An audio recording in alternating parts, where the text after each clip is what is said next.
I got a question for you.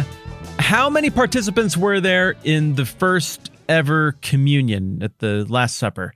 All right, we got Jesus of Nazareth, that's one. And then he had 12 disciples, apostles. It's like 12 tribes of Israel. So there's 12. So 13, right? But here's the thing. I think there were actually 14 participants because one of those guys had a parasite like venom. When the Last Supper was happening, according to Luke 22 and wherever it is over in John, I guess it'd probably be 13, Satan had already entered into Judas at the time the Last Supper happened. So I pose this question to you now. Did Satan take communion? How does that even work? What a bizarre thing to think about, that Satan, according to the text, was present at the scene that we're looking at right now in Matthew chapter 26. Don't get me wrong. I'm not saying that I think Satan was a born-again Christian or anything, or that he meant any of this, or that he was participating in any way other than what in his mind would have been a mockery. And maybe for a lot of you who listen to this, you're like, man, I really like the narrative stuff. I really like thinking about the teachings and the structure and the way the book's put together. I like thinking about the original audience, the extra biblical history. But when you get into the spiritual stuff, it's a little too much. Maybe you're thinking, I don't know what to do with that. Or maybe you're thinking, I do know what to do with that, which is rejected. I just don't think there's a spiritual world. And so whenever we're talking about demons and Satan and stuff, it's weird. Cool. I'm still glad you're here and I totally understand your perspective. That said, Luke and John still tell us very explicitly and in a certain place in the chronology that Satan entered into Judas and is somehow operating through Judas as some kind of host who is still culpable for his behavior and his decisions, but who is also under the influence of the epitome and embodiment of all evil. Now, I don't know if Judas knew that Satan was in there. For that matter, I don't even really know what it means for Satan to have been in there. I don't know. I've never been possessed to the best of my knowledge, so I couldn't really tell you what that feels like.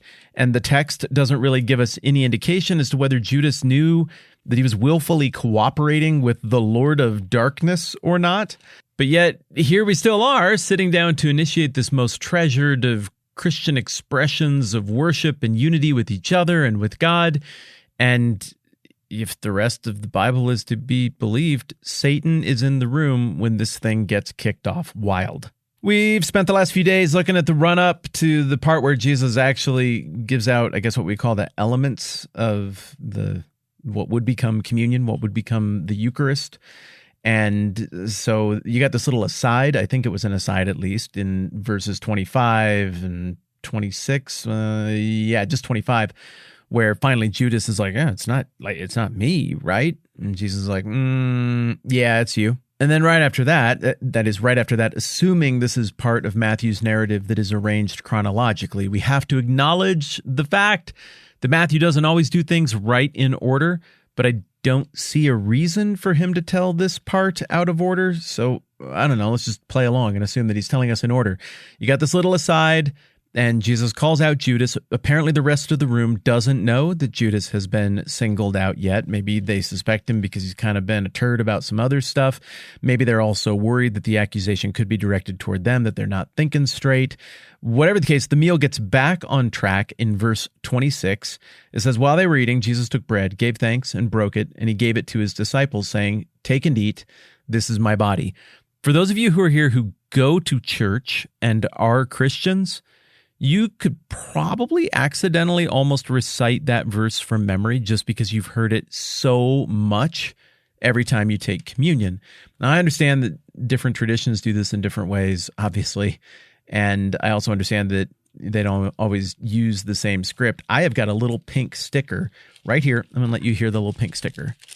That right there is the little pink sticker that has been on my Bible on page, just a second, 1,769 for 10 years, probably 10, 12 years. I've had that sticker right there because whenever we do communion, our church would use 1 Corinthians 11, which is just a little bit different. We'll get to that in a minute, as our text to set up the communion ceremony, that part of the worship service. So I was like, you know what? I just want to be able to flip there really quickly and neatly in case I forget to mark it or something. So I have this permanent pink sticker that has been there since the dawn of this Bible. And 1 Corinthians 11 involves Paul giving instructions to Christians who had already seen this Lord's Supper, Last Supper, communion, Eucharist thing incorporated into their meals and all of their time together. And apparently some abuses had come up as part of this thing. And so he's writing overwhelmingly to correct people who were doing church weird in 1 Corinthians. But very famously, he writes in 1 Corinthians 11:23, "For I received from the Lord what I also passed on to you. The Lord Jesus, on the night he was betrayed, took bread, and when he had given thanks, he broke it and said, 'This is my body, which is for you. Do this in remembrance of me.' In the same way, after supper, he took the cup, saying, 'This cup is the new covenant in my blood. Do this whenever you drink it in remembrance of me. For whenever you eat this bread and drink this cup, you proclaim the Lord's death until he comes.'" I don't know why I just read that to you, because it is so drilled into my brain from all the years of doing communion that I definitely have that one on lockdown, and maybe you do as well. What we see, though, from the fact that this is coming up in 1 Corinthians, which wasn't written that long after the events of Matthew, is that this thing that was initiated here, it did set stuff in motion. It definitely was understood by the disciples to be something that should be repeated, that it meant something, that it pointed to this greatest culminating point in the redemptive plan that was about to happen on the cross. In fact, the very fact that Paul is writing to correct bad behaviors surrounding the Lord's Supper to the church in Corinth a few decades later indicates that not only had it had time to catch on and be a thing that all Christians did, but it also had time to spiral into chaos and to become a thing that some Christians were starting to abuse and get wrong. So it's pretty evident, without going even one step outside the Bible, just even looking at two little passages like that, it's pretty clear that this was something that was immediately a central part of the worship and the expression of union with God that took place amongst all Christians in the early church. Though there is room for more debate about exactly how they understood it, but that is probably a conversation for a day when we have a bit more time. Let's just look at the nuts and bolts here of this communion thing, and I just want to keep in the back of our minds the whole time, like, Satan's there to just see this thing that is a dedicated expression of unity between God and his new family of faith. Like, Satan had to sit through that whole deal. And I don't know if he was sitting there thinking like, yeah, this is fun, that you'd think this is going to do something. It's not going to do anything because I know I'm going to get you killed in a couple days here and surely I'm going to win.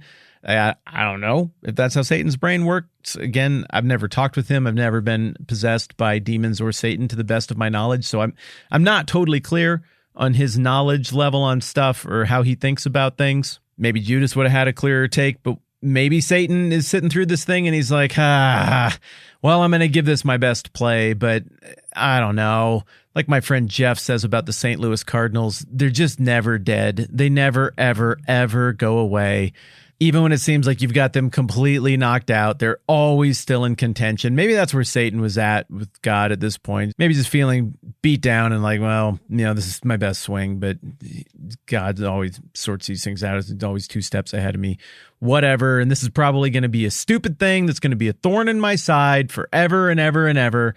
And now I have to sit here while they kick the thing off for the first time. I'm going to hear these words repeated in my ears nauseatingly until the end of forever. Great. I don't know. It's kind of fun to speculate, though. The nuts and bolts of it are pretty simple.